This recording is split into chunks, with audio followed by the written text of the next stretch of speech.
Thanks very much, and thanks, thank you for this invitation. I'm a sole endoscopist amongst surgeons, but it's a bit of light relief because I know we will have a lot of endoscopists and non-surgeons in the audience.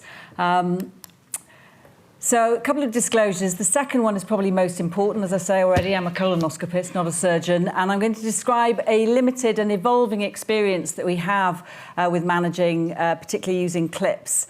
And I'm aware that in the audience there will be people who've got perhaps a lot of experience of this, so we welcome your questions and experience on the app. So please do send your comments and experience and questions in. I'm going to acknowledge these people. I'm presenting cases that they've been involved with. I'd also encourage you to have one of these. We have got a radiologist on the stage, but a friendly interventional radiologist for this sort of evolving technique has been really helpful, and this is Rob Thomas. So I'm going to start off with a case. This was a 61-year-old lady who'd had sigmoid cancer operated on elsewhere. She was very comorbid, as you can see.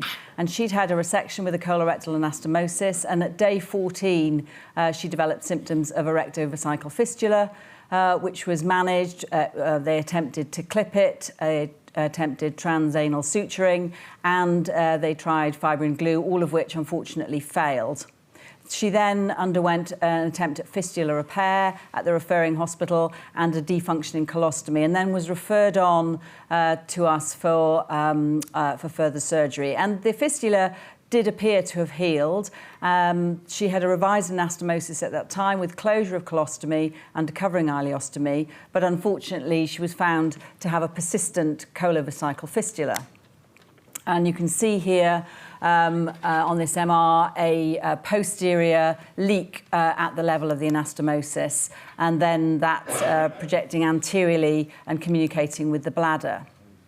I'm not going to go through this. We've obviously heard a lot about the surgical, the rates of anastomotic leaks. But I think the key is here at the bottom is that this certainly is the topic of the frontiers this year is uncertainty. And we've heard there's some uncertainty about how to manage these cases. And you need options, multimodality, a multidisciplinary approach is often required. But there are some endoscopic options. And I'm conscious that there may be endoscopists here who are sometimes asked to be involved in these cases. And it is an evolving area for our practice.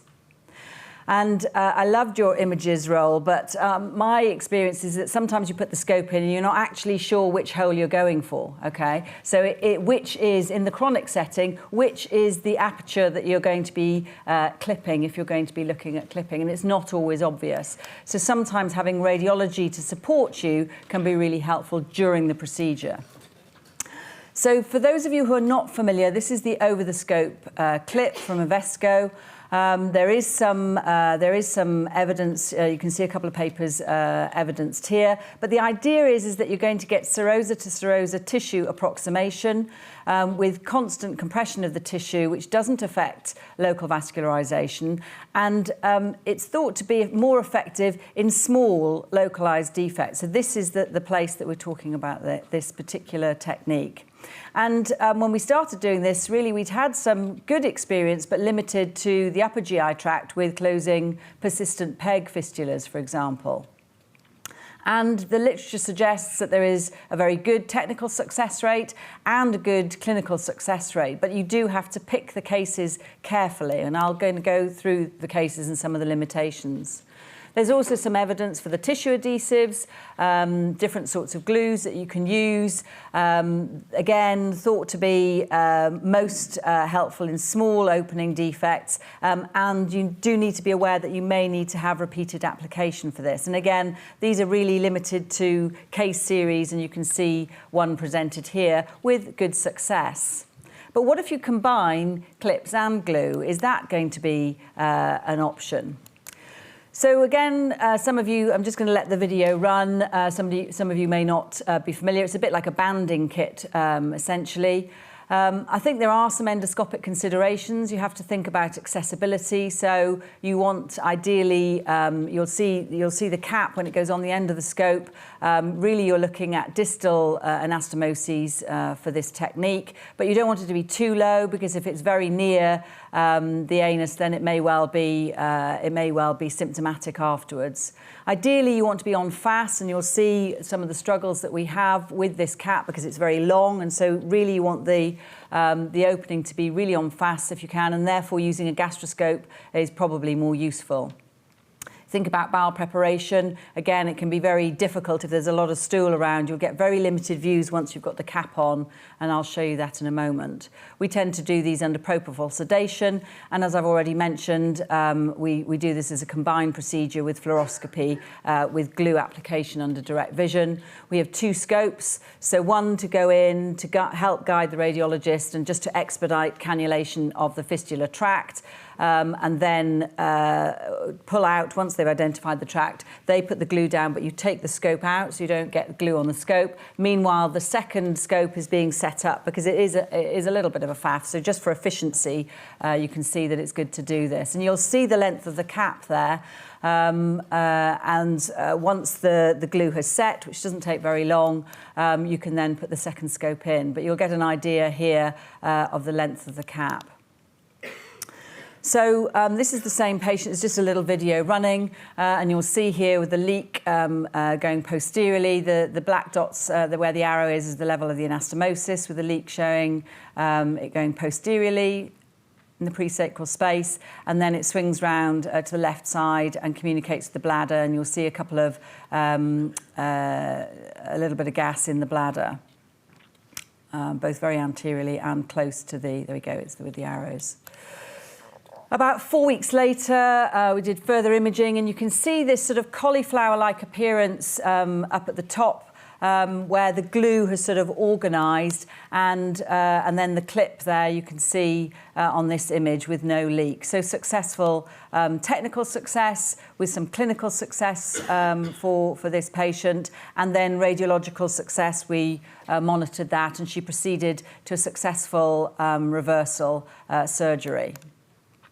This second case was in a much younger patient who had presented de novo with FAP and a lymphoma simultaneously.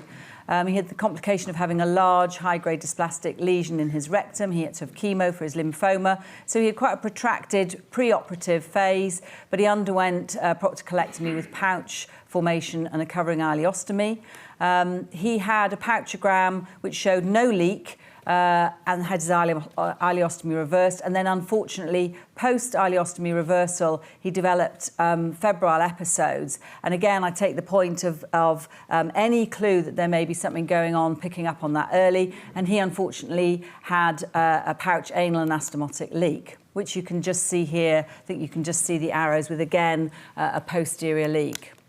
So this is now in a pouch. And this, you can see the left-hand endoscopic image is the retroflexed view. Quite difficult to get onto this with an endoscope. You've got a limited space between putting the scope in, basically, and being able to see this area en face. Quite tricky.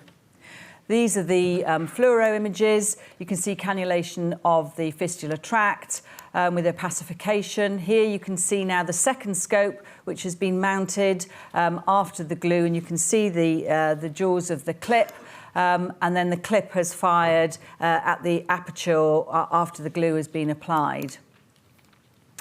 And again, this patient had a technical success and clinically successful, and we're waiting, this is quite a recent case, we're waiting for his radiology. But clinically, those repeated episodes of sepsis requiring antibiotics have stopped. To give you an idea of the endoscopic images, once you've got the cap on, the top image is after the glue has been applied. You can see the sort of white, that cauliflower appearance in the bottom right-hand side. But with the cap on, which you need to go back in to fire the clip, you've got a very, very limited view. I'm just going to show, I'm not going to show this whole case, but it's a similar case with, again, posterior leak. This was a chronic leak with same process, but I just wanted to show the endoscopists two things. One, again, this is the sort of view you get, so it's not always obvious to us as endoscopists what you're going for, but this was probably a little bit too big for the clip to be successful.